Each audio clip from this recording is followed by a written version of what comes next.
Um, and they said, "Oh, well, are you the lads that've come to fight in Lebanon?" Like, and we said, "Yeah, that's us." And we sat in the back of this car, this Peugeot car, and I remember like Lero nudging me, and there was a handgun in the underneath the dashboard, and there was a butt of what was a Kalashnikov underneath one of the seats. So I was like, "Well, this is a real deal, isn't it?" Yeah,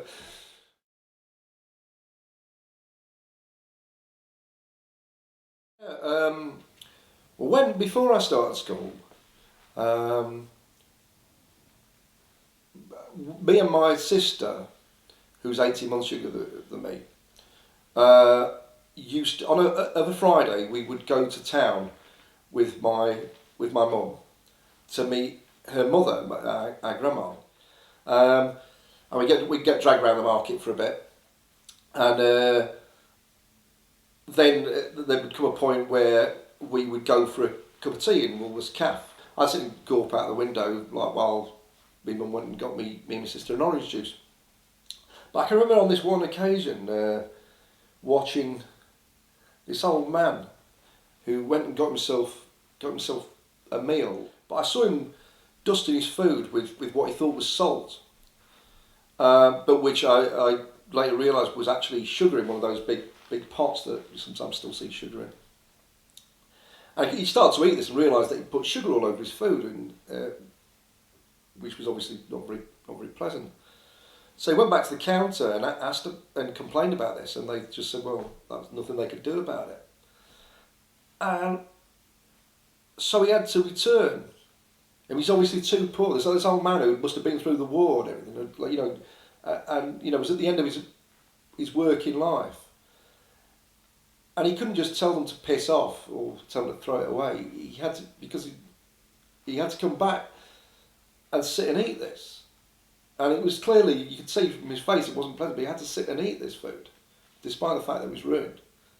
And it stuck with me very, very clearly, that just that sense of wrongness, that sense of injustice that he he had to do that. That nobody had any respect for him for what he must have accomplished in his life. That was it. This old man of 65 was reduced to eating that. I was very political from being a very young child. I can't remember a time when I wasn't political. I can remember being at infant school and organising protests. I grew up at a time when I often went to bed hungry because there wasn't, because I came from a family of three.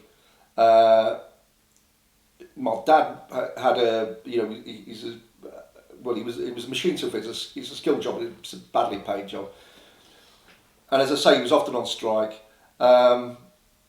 So I knew what hunger was. I knew what it was to have holes in my shoes, to have to wear plastic bags inside them to keep the water out, to have to wear old clothes and clothes that were too small for you. That's in itself political education. And, the class divisions in society then were as obvious as they are today. And I think that's true even for young for a young person. It's obvious that there's an unfairness, or it should be obvious that there's an unfairness between somebody who doesn't have enough and others who have plenty. And you didn't have to look far to see people protesting and rebelling against their betters and their masters. I was just part of that. Maybe I had limited understanding of it, but the thing is, as I say, you didn't have to look very far to see, what was happening. The Vietnam War was going on. You had like the Cuban Revolution. The anti-fascist struggle in Spain was still going on then. They were still executing anti-fascists. You had like Layla Khaled hijacking planes, and this is all very. I found this very, very exciting as a child. Our school was cleared because somebody had phoned in a bomb warning from the Agri Brigade. Now, which meant we all got to go and stand outside for a couple of hours, which was, as far as I was concerned, was great. You know, these were my heroes. You know, the people who were prepared to take on the ruling class. You know, that's what I want to do. And you know, it was all very romantic. You know, like these people had long hair and you know were sort of attractive young people. They you know, that were saying fuck society. You know, they were my heroes. I was in a gang. We were quite a political gang, but we were just a gang. We were a gang. We were a gang of kids, and we were multi-racial. But we would do things like, for example, we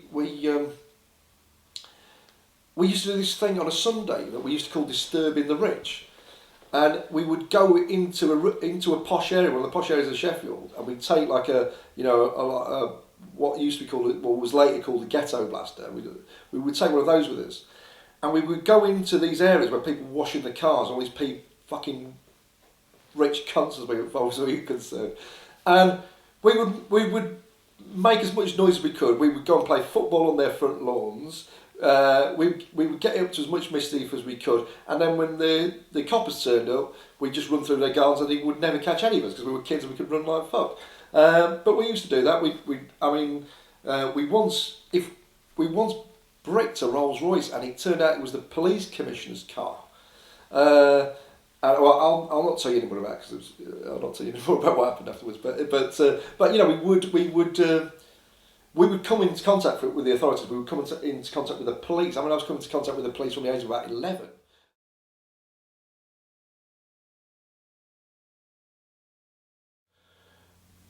And I eventually came into contact with Sheffield anarchists who'd been producing a magazine.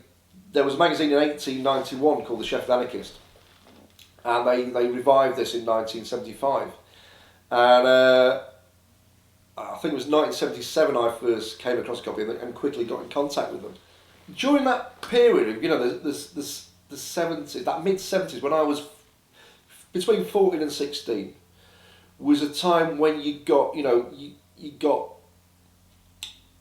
a lot of polarisation. You got the rise of the National Front, and I was very active as an anti-fascist, involved in some very militant anti-fascism. Getting involved in the arms struggle was simple. You know what I mean? I was 13 when I threw my first petrol ball. You know, one of the things that the Angry Brigade propagated is that everybody could be involved in the arms struggle. It didn't have to be part of an elite commando unit. You know, that everybody could be involved.